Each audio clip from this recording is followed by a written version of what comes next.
Welcome to Hope is Here. My name is Greg Horn, and I want to talk to you today about the purpose of friendship. We've been doing a series based off the movie called Ordinary Angels, a movie that was released in late February to the theaters and was third in the whole country in the most attended movie of the opening weekend back in late February. And the reason I just keep talking about this wonderful movie is because it's based off a true story that happened up in the Louisville, Kentucky area several years ago, and just a powerful story of how a hairdresser named Sharon Evans, God just kind of tapped her on the shoulder to help out a family that was really struggling. Unfortunately, a mom had died. She was 29 years old, just some health challenges. She dies, leaving behind a couple of daughters, the ages of 8 and 5, and unfortunately, the 5-year-old daughter, Michelle, needed a liver transplant. So here all of a sudden, you've got a single dad. He's a widow, unexpectedly loses his wife.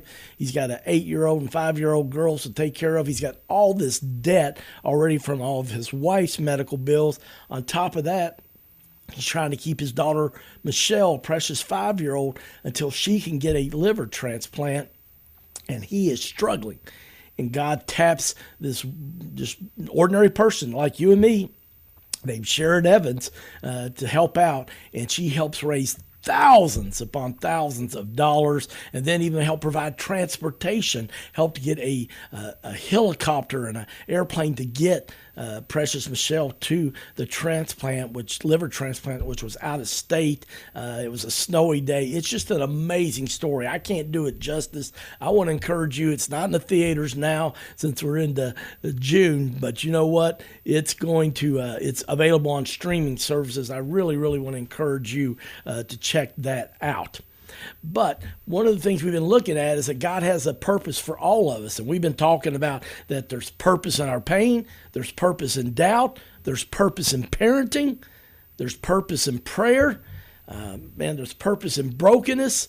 And today we're going to talk about purpose of friendship. Next week, I'll be talking about the purpose of change, and then we'll wrap up this series on Ordinary Angels called Finding Your Purpose. But, speaking of friendship, the Mayo Clinic showed and did some research that there is actually some really big connections between our physical health and on a status of our friendships. The Mayo Clinic found that friendships help increase your sense of belonging and purpose, boost your happiness and reduce your stress. Friendships help improve your self-confidence and your self-worth. Friendship also can help you cope with traumas such as divorce, serious illness, job loss, and even the death of a loved one. Friendships also encourage you to change or avoid unhealthy lifestyle habits such as excessive drinking or lack of exercise. So there's a lot of benefits of friendship. And, one of the things that I love is that, friendships come in all shapes and sizes. And I was fortunate to live in the men's basketball dorm of the Wildcat Lodge when I was in college. I had 3 guys that I ran around with in high school that were kind of like literally almost 3 best friends. I was very fortunate. And one of those guys, Rick McMacken, his mom was the administrative assistant in the UK basketball office for head coach Joe B. Hall. And so he said, hey, man, would you like to live with me in college? And live there at the Wildcat Lodge. And because of that relationship with Rick, I was able to do it. And came from a wonderful middle-class family. And thankfully, it was normal dorm cost. And so it just was an amazing blessing, and got to become friends with a lot of those players back in the late 80s. And yet one guy that just became a best friend in college was a 6'11" guy named Rob Locke that came in from Reedley, California.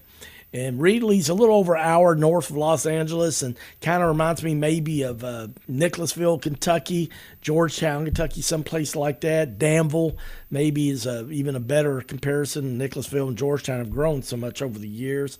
And Rob was an introvert, and even though he played for Kentucky and he's 6'11", obviously had a towering presence, he was an introvert.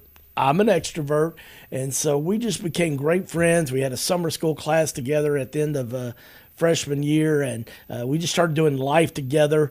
But it's one of the things that's so funny. Opposites attract, and friendships, people when they get married, that happens quite often. But Rob went on to play professional basketball in Italy after his career ended at UK. He did play 1 year in the NBA for the Los Angeles Clippers, but he really hurt his ankle, almost broke it. It was like kind of almost like a fracture, and he couldn't finish the season.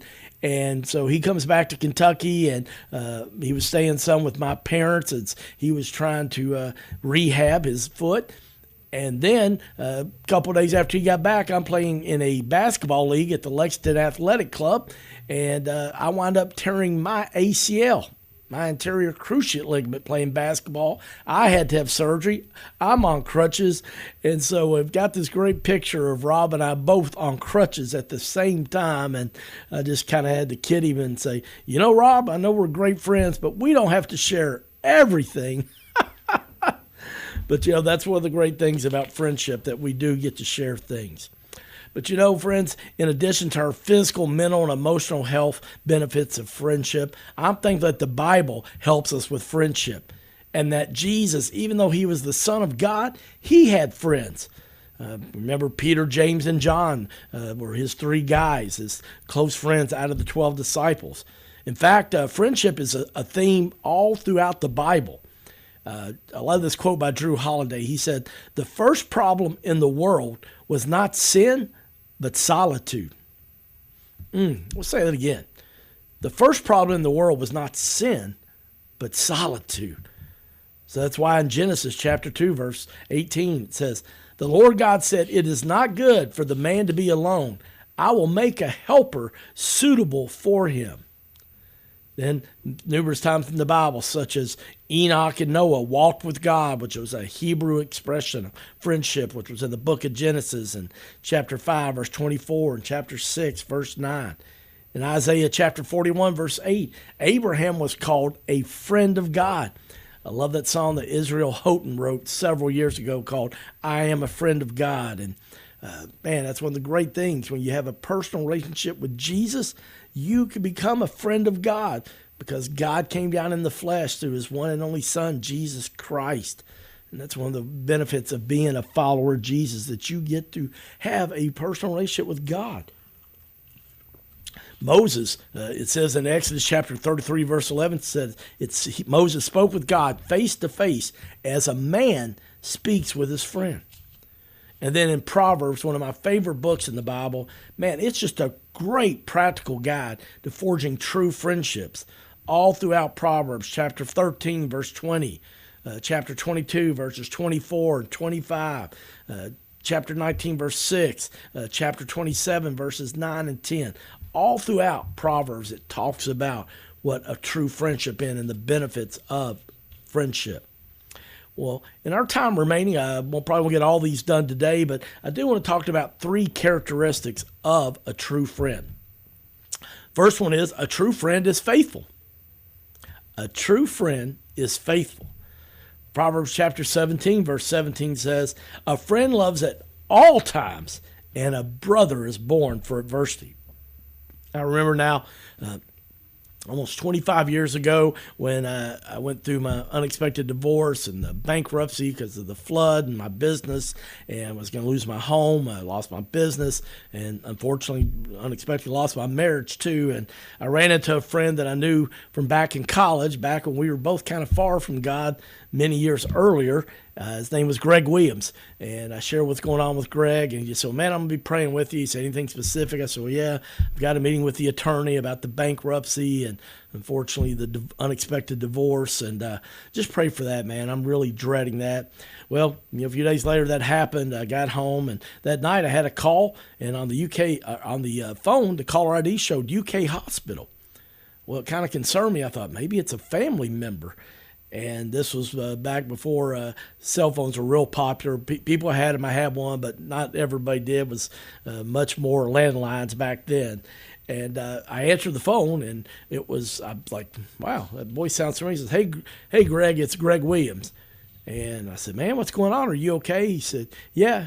He said, I had back surgery earlier today, and I'm going to be here for a day or two, but I told you I'd call you. I did pray for you. I knew you had a big meeting today with the attorney, and I just want to see how it went.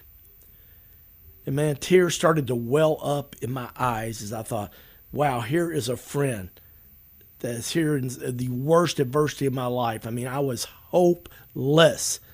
And here God just unexpectedly brought a guy that I just kind of had a casual relationship with several years earlier, but he had just rededicated his life and was just a man after God's own heart, just a passionate follower of Jesus Christ.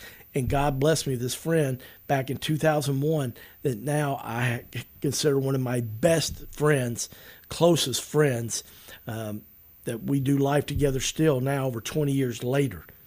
And so a true friend is faithful, and I found it out during that season, and I found out the last 20 years.